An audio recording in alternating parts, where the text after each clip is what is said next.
बिस्मिल्लाहिर्रहमानिर्रहीम अस्सलाम वालेकुम welcome to literature with WB.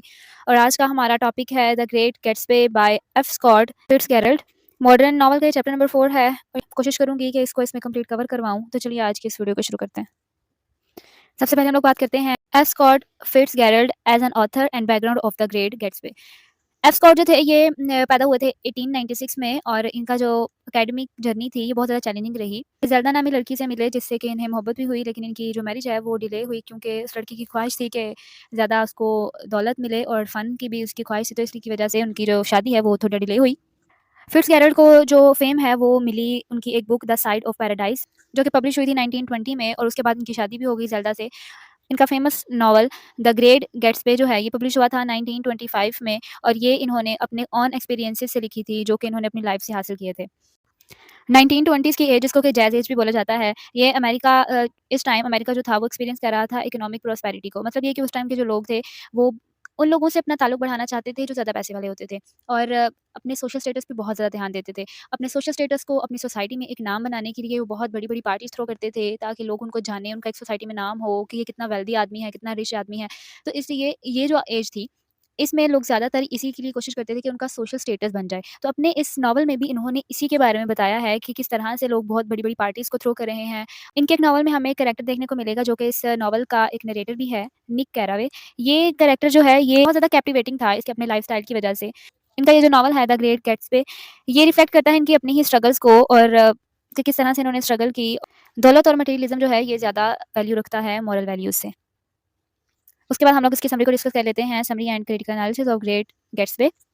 ये स्टोरी जो है ये स्टार्ट होती है एक कैरेक्टर निक कैरावे से जो कि इस स्टोरी का नरेटर भी है, और ये मूव करता है 1922 में न्यूयॉर्क में अपने बिज़नेस मामलात की वजह से यहाँ पर वो आता है, और वहाँ पे आके वो एक घर रेंट पे लेता है वेस्ट एग में। ये वो एरिया था जहाँ पर जो नए-नए लोग वो लोग जो नए-नए अमीर हुए होते हैं, उनका ये एरिया था।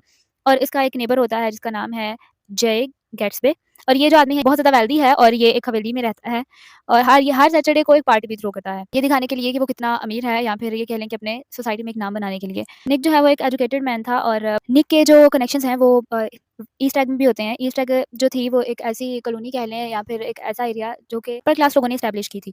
वहाँ पे इसकी एक कज़न अपने हस्बैंड के साथ रहती थी, डेज़ी, और उसका हस्बैंड जो था वो था टॉम। डेज़ी और टॉम जो हैं वो निक को एक डिनर पे इनवाइट करते हैं, और उस डिनर में वो उसकी मुलाकात एक लड़के से करवाते हैं जिसका नाम होता है जॉर्डन। उसके बाद जॉर्डन का और निक का रोमांटिक रिलेशनशिप शुरू हो जाता है, और उसके बाद निक को डेज़ी और टॉम का जो एक शादीशुदा ज़िंदगी है उसके बारे में मज़ीद उसको पता चलता है, और जॉर्डन उसको ये बताती है कि टॉम की एक लवर भी है। टॉम किसी के साथ अफ़ेयर चला रहा है और उसका नाम होता है मर्टल। मर्टल जो है ये भी शादीशुदा है और इसके जो हस्बैंड का नाम होता है वो होता है जॉर्ज, लेकिन फिर भी ये रिलेशनशिप में है टॉम के साथ, एक अफ़ेयर में। उसके बाद कुछ दिनों के बाद मर्टल, निक और जो टॉम है वो एक पार्टी में जाते हैं। टॉम ने एक सीक्रेट एक अपार्टमेंट रखा होता है जिसमें वो उसने अपने अफ़ेयर के लिए रखा होता है, वहाँ पे अपना वो अफ़ेयर वगैरह चलाता है उस अपार्टमेंट में। तो वहाँ पर वो जाते हैं पार्टी में, और उस पार्टी के दौरान जो मर्टल है वो डेज़ी के बारे में कुछ उसको टॉन्ट करती है टॉम को, और टॉम को गुस्सा आता है और वो उसका नाक तोड़ देता है। उसके बाद कुछ वक़्त गुज़रता है और निक को इनवाइट करता है गेट्सबे अपनी पार्टी पे, और वहाँ पे फिर निक भी जाता है, जो गेट्सबे की पार्टी है उनमें वो जाता है, और उससे उससे वो खुद मिलता है गेट्सबे से। अब उस पार्टी में जॉर्डन भी आई हुई होती है। जो गेट्सबे है वो जॉर्डन को सीक्रेटली कुछ बताता है, उसको अकेले में कुछ बताता है कि मैं डेज़ी से मोहब्बत करता हूँ और मैं उसे जानता हूँ 1917 से। हमारी मुलाकात 1917 में हुई थी और तब से ही मुझे उससे मोहब्बत है और मैं अभी तक उससे मोहब्बत करता हूँ। उसके बाद जो जॉर्डन है वो निक को ये सब कुछ बता देती है कि जो गेट्सबे है वो डेज़ी को पसंद करता है और उसे वो काफ़ी देर पहले से जानता है, और ये जितनी भी पार्टीज़ थ्रो करता है वो सिर्फ़ और सिर्फ़ डेज़ी को दिखाने के लिए करता है ताकि वो उससे इम्प्रेस हो जाए और वो उसके पास वापस आ जाए। उसके बाद जो गेट्सबी है वो निक से हेल्प माँगता है कि वो डेज़ी का और उसका रीयूनियन करवाए ताकि वो दोबारा से अपने रिलेशनशिप को स्टार्ट कर सकें। उसके बाद निक जो है वो उनको चाय पे बुलाता है डेज़ी को, और लेकिन उसको ये नहीं पता होता कि वहाँ पे गेट्सबे भी उसको मिलेगा। उसके बाद डेज़ी की वहाँ पर गेट्सबे के साथ मुलाकात होती है और फिर से उनका वही रिलेशनशिप जो है वो अफ़ेयर फिर से स्टार्ट हो जाता है। कुछ टाइम के बाद उनका दोबारा से मुलाकात होती है किसी खाने पे ही। वहाँ पे सारे मौजूद होते हैं, निक, डेज़ी, जॉर्डन, गेट्सबे, और उस डिनर के दौरान टॉम को कुछ लगता है, उसको शक हो जाता है कि उसकी बीवी का जो अफ़ेयर है वो चल रहा है गेट्सबे के साथ।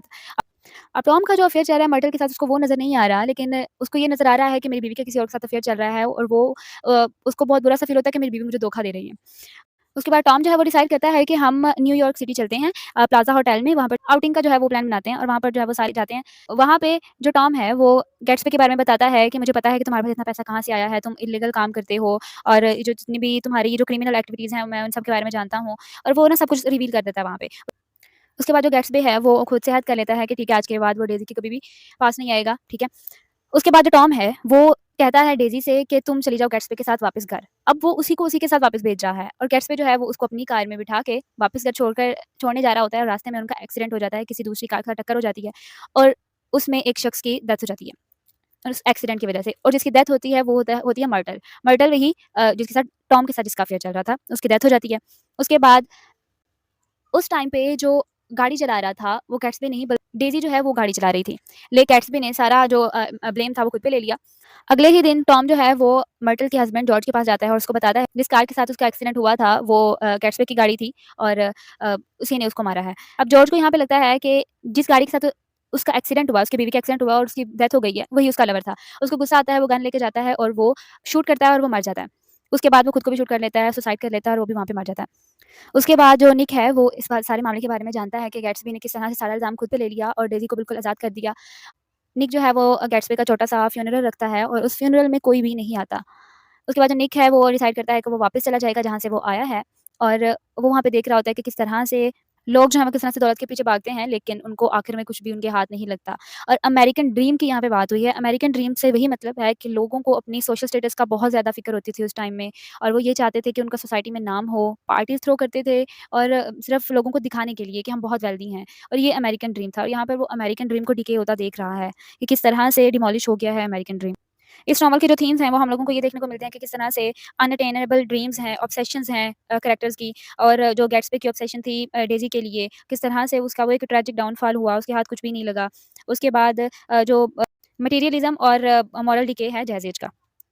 उसके बाद हम इसका कैरेक्टर एनालिसिस करते हैं, तो सबसे पहले हमारे पास निक कार्वे, ये जो है स्टोरी का नरेटर भी है, ये एक यंग मैन है जो कि न्यूयॉर्क आया था अपने काम के सिलसिले में और इसका एक मिस्टीरियस किस्म का नेबर भी था जिसका नाम था गेट्सबी और ये बहुत ज़्यादा ऑनेस्ट किस्म का आदमी था, ओपन माइंडेड था और इसको दूसरों के सीक्रेट्स भी काफ़ी ज़्यादा पता थे क्योंकि गेट्सबी ने इसको अपना सीक्रेट बताया था कि इस वक़्त गाड़ी जो थी वो डेज़ी चला रही थी, मैं नहीं चला रहा था। लेकिन उसने सारा का सारा इल्ज़ाम खुद पे ले लिया और ये सीक्रेट जो था वो गेट्सबी ने निक को बताया था और जब इसकी डेथ हो जाती है उसके बाद निक जो है वो खुद कहता है कि ये कितना ग्रेट आदमी था गेट्सबी। उसके बाद हमारे पास है जय गेट्सबी।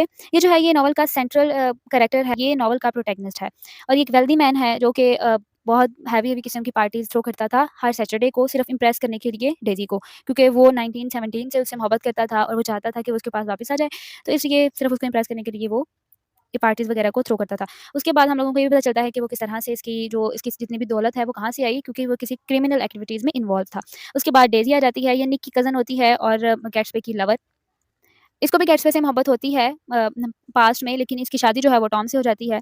डेज़ी जो है वो काफ़ी खूबसूरत होती है और वो कोशिश करती है कि वो अपनी अनहैप्पीनेस को छुपा के ही रखे दूसरों से और ये जो 3 कैरेक्टर्स हैं ये मेन कैरेक्टर हैं स्टोरी के और ये एक सेंट्रल थीम था डेज़ी का और गेट्सबी की जो लव स्टोरी थी ये एक सेंट्रल थीम थी स्टोरी का।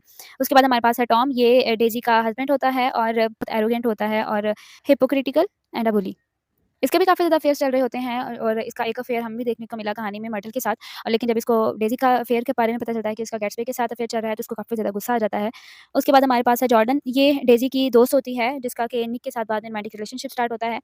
ये एक गोल्फर थी, यानी कि गोल्फ खेलती थी लड़की, प्रोफेशनल गोल्फर थी और 1920 की ये एक इंडिपेंडेंट वुमन सामने आती है। जॉर्डन जो थी वो ब्यूटीफुल थी, लेकिन वो हमेशा ऑनेस्ट नहीं थी। उसके बाद मर्टल है, मर्टल जो है ये टॉम की लवर थी और जॉर्ज की वाइफ़ थी और ये हमेशा वो रास्ते तलाश करती थी कि अपनी लाइफ़ को इम्प्रूव कर सके। वही अमेरिकन ड्रीम की बात आ जाती है, हर किसी को अपने सोशल स्टेटस की ही फ़िक्र रहती थी। लेकिन इसके जो टॉम के साथ रिलेशनशिप था, ये वो उसकी बदकिस्मती ही साबित हुई। उसके बाद जॉर्ज आ जाता है, जॉर्ज जो है ये मर्टल का हस्बैंड है और ये मर्टल से बहुत ज़्यादा मोहब्बत करता था। जॉर्ज और गेट्सबी जो थे, ये दोनों एक-दूसरे से बहुत ज़्यादा सिमिलर थे क्योंकि ये भी वो गेट्सबी जो था वो डेज़ी से मोहब्बत करता था बहुत डीपली और जितना भी उसने वो स्टेटस और नाम कमाया किसके लिए? डेज़ी के लिए, वो डेज़ी को इम्प्रेस कर सके, अपनी उस पसंदीदा वुमन को हासिल कर सके। उसके बाद जो जॉर्ज है ये भी मर्टल से बहुत ज़्यादा मोहब्बत करता था। लेकिन इन दोनों का ये जो ड्रीम थे वो हमें डाउनफॉल ही मिले। उसके बाद हम इसके इंपॉर्टेंट थीम्स की बात कर लेते हैं। तो सबसे पहला जो है वो हमारे पास है the decline of American dream in the 1920s। जो ग्रेट गैट्सबी है ये इसका मेन थीम यही था अमेरिकन ड्रीम का कि जो हमें ये आइडिया देता था कि हर कोई जो था वो सक्सेस को अचीव करना चाहता था, हैप्पीनेस को अचीव करना चाहता था, हार्ड वर्क करते थे वो लोग। 1920s जो था ये बहुत ज़्यादा ग्रेट प्रॉस्पेरिटी थी इसमें और लेकिन इसमें मॉरल डिके था और बहुत ज़्यादा लोगों में लालच भी आ गई थी। वो सिर्फ़ ये चाहते थे कि वो पैसा कमाएँ और अपना सोशल स्टेटस बनाएँ लेकिन कोई भी वो क्रिमिनल एक्टिविटीज़ में एक जो है वो इन्वॉल्व हो जाते थे, कोई भी इल्लीगल काम है वो उससे भी नहीं घबराते थे, लेकिन उनको सिर्फ़ और सिर्फ़ पैसा चाहिए होता था। इसलिए मॉरल वैल्यूज़ जो थी वो बिल्कुल तबाह होके रह गई थी। लोगों का ऑब्सेशन जो था वो मनी और प्लेयर के लिए बहुत ज़्यादा बढ़ गया था और यही लीड करता है corrupted variant of the American dream. ये वर्ल्ड वार 1 के बाद की बात है, क्योंकि ये नॉवल बाद में लिखा गया और उसके जितने भी नॉवल में वर्ल्ड वार 1 के बाद की ही एज के बारे में भी ज़िक्र किया गया है। और इसमें जो थी वो स्टॉक मार्केटिंग जो थी वो बहुत ज़्यादा हाई लेवल पे पहुँच गई थी। लोग बहुत ज़्यादा अमीर होना शुरू हो गए थे और साथ में मटीरियलिस्टिक भी।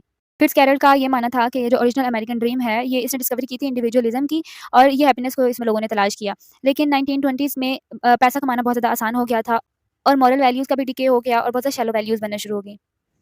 अब इसमें जो गैट्सबी का ड्रीम था कि वो सिर्फ़ और सिर्फ़ डेज़ी को हासिल करना चाहता था। उसने अपनी मॉरल वैल्यूज़ को बिल्कुल ही ख़त्म कर दिया और वो बहुत ज़्यादा इल्लीगल काम करना शुरू हो गया सिर्फ़ और सिर्फ़ अपने सोशल स्टेटस को डेज़ी के साथ बिल्कुल कंपेयर करने के लिए कि वो उसका जो स्टेटस है वो बिल्कुल मैच हो जाए। क्योंकि उस एज में सोशल स्टेटस बहुत ज़्यादा मायने रखता था।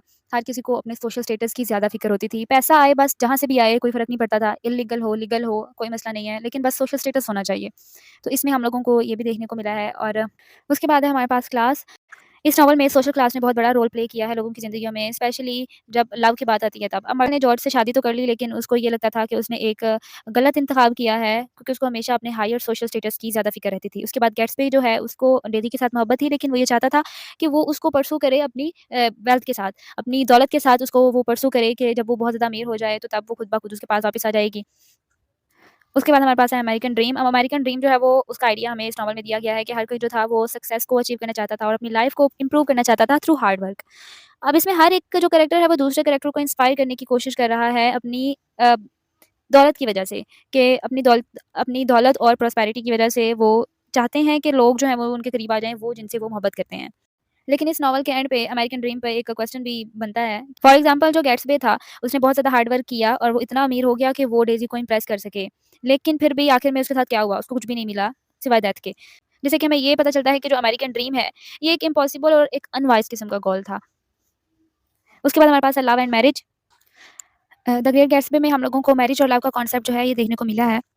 ये स्टोरी है वो स्टार्ट जो है वो एक जेन्युइन लव से नहीं हुई। किस तरह से कि यहाँ पे 2 मैरिजेज़ हमें देखने को मिली हैं। एक डेज़ी की और टॉम की मैरिज और दूसरी जो है वो जॉर्ज और मर्डल की मैरिज।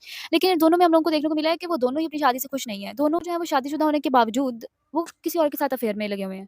अब जैसा कि जो टॉम है वो मर्डल के साथ अफ़ेयर में है। इनफैक्ट दोनों शादीशुदा हैं फिर भी अफ़ेयर चला रहे हैं। उसके बाद जो डेज़ी है वो भी गैट्सबी के साथ अफ़ेयर चला रही है और मतलब शादी के बावजूद वो किसी और के साथ अफ़ेयर चला रहे हैं। और इनका जो ये लव था वो जेन्युइन लव नहीं था। सिर्फ़ और सिर्फ़ ये कि हमें सोशल स्टेटस मिल जाए और अब इसमें जो जॉर्ज था वो मर्टल से बिल्कुल सच्ची मोहब्बत करता था, ठीक है? और उसके बाद ये जो गैट्सबी है वो भी डेज़ी से सही मोहब्बत करता था, सच्ची मोहब्बत करता था। लेकिन वो चाहता था कि उसको ये जो मोहब्बत है वो अपने सोशल स्टेटस के थ्रू मिले, अपना सोशल स्टेटस वो डेज़ी को दिखाए और फिर उसके बाद वो उसकी हो जाए। और इस स्टोरी में हम लोगों को निक और जॉर्डन का भी लव अफ़ेयर देखने को मिला है और वो दोनों भी रिलेशनशिप में थे, लेकिन वो इमोशनली एक-दूसरे के साथ बहुत ज़्यादा डिस्टेंस पे थे। जिसकी वज़ह से निक ने जो है उसके बाद उससे ब्रेकअप कर लिया और वो भी वहाँ पे चला गया जहाँ से वो आया था। तो ये था आज का लेक्चर। होप सो कि आपको इसकी समझ आई होगी। वीडियो पसंद आई हो तो लाइक कर दें, चैनल पे नए हैं तो सब्सक्राइब कर दें। तो मिलते हैं इंशाल्लाह नेक्स्ट वाली वीडियो में, तब तक अपना ख्याल रखिएगा। अल्लाह हाफ़िज़।